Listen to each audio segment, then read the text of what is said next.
Allah akan memberikan jalan keluar untuknya dari segala macam kesulitan.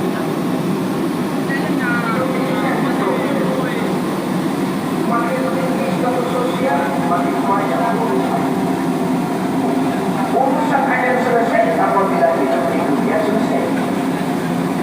Kita menyangka orang lain lebih enak dari kita. Padahal yang orang yang namanya enak barangkali persis seperti persiapan untuk makan sore adalah Mbak Salim, Anda Suartona, Sapri, Dinda Widodo sedang merancang-rancang cabai yaitu untuk sarapan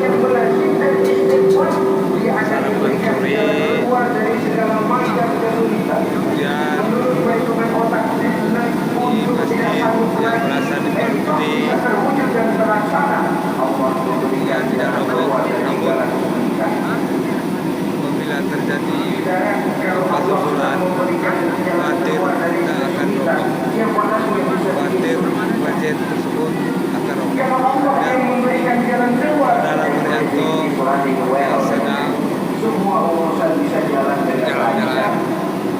Dan saudara Marianto yang sedang jalan-jalan jauh kita dari Allah.